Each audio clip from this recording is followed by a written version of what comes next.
তবে কেউ যদি গোপনে কোনো আমল করে, অনেক সময় আমাদের পূর্ববর্তী মনীষীবৃন্দ অনেক আমল গোপনে করছে, কিন্তু কিতাব খুললে তাদের গোপন আমল পাওয়া যায়। এটা জানলো কেমনে?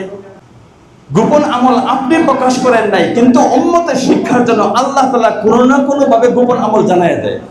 এই জন্য আবু বকর রাতের বেলায় কেমনে কাঁদতেন, উমর রাতের বেলায় কেমনে কান্নাকাটি করতেন, উসমান কেমনে কান্নাকাটি করতেন, কেমনে তাহাজ্জুদে নামাজ আদায় করতেন, ঘরের ভিতরের খবরও আল্লাহ তাআলা নানা ভাবে আমাদের সম্মুখে জানাই দিয়েছে, ওনারা প্রকাশ করেন নাই। একটা উদাহরণ, আপনারা দিল্লির কুতুব মিনারের নাম শুনছেন না? কুতুব মিনার নাম শুনছেন নাকি? কুতুব মিনার বলেন তো, এটা কার নামে কুতুব মিনার তৈরি হয়েছে? কুতুবউদ্দিন বখতিয়ার কাকি রহমতুল্লাহ নামে। কুতুবউদ্দিন বখতিয়ার কাকি রহমতুল্লাহ আলাইহি মারা গেছেন। তিনি আমাদের দিল্লির তখন শাসন করতেছিল শাহ আলতামাশ রহমাতুল্লাহি আলাইহি। কুতুবউদ্দিন আইবেকের মেয়ের জামাই আলতামাশ বা ইলতুৎমিশ রহমাতুল্লাহি আলাইহি।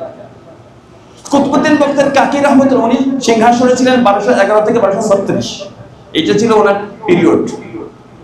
তো উনি মারা গেছেন। কুতুবউদ্দিন বখতিয়ার কাকি রহমতুল্লাহি আলাইহি ওনার জানাজা শরীক হয়েছে, হাজার হাজার মানুষ শরীক হয়েছে, সব জামাতে দাঁড়ায় রয়েছে কাতারবন্দি হইয়া। এক খাদেম আয়েশা একটু জানাইলেন, পরিবারের অভিভাবকদেরকে জানাইলেন যে আমি তো হুজুরের খাদেম ছিলাম, খেদমত করতাম, হুজুর একটা কথা বলে গেছে যে আমার নামাজের ইমামতি, জানাজার নামাজের ইমামতি করবে যে, এটা তার মধ্যে 3টা শর্ত যার মধ্যে পাওয়া যাবে, সে আমার জানাজার নামাজের ইমামতি করবে। কি জানাইছে?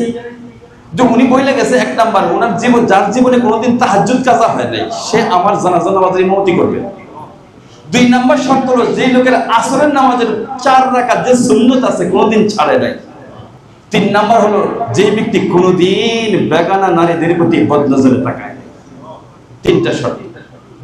এই 3 শর্ত যখন খাদেমের পক্ষ থেকে যায় না, দিল্লির কর্তৃপক্ষ যখন মসজিদের মধ্যে জানাইলেন, পুরো হাজারো লাখো মানুষ থেকে একজন মানুষের সাহসে কুলাইতেছে না, তাহাজ্জুদ পড়ছি কত ছুটে গেছে, আরে আসছি জামাত দাঁড়ায় গেছে, সুন্নাত পড়ার সুযোগ হয় নাই, আর এরকম সুন্নতের কাজা করার সিস্টেম নাই, এটা ছুটে গেছে।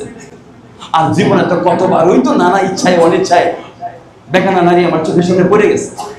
আহা, তাহলে কি জানাজার নামাজ ওনার হবে না? সব নিথর, সবার চোখের পানি, একজন মানুষের সাহস হইতেছে না সামনে যাওয়ার জন্য।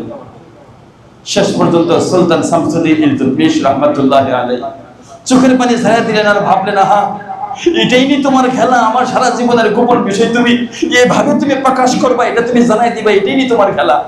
এ কথা বলেও তিনি সামনে গেছেন। তিনি সামনে যায় ওই বাদশা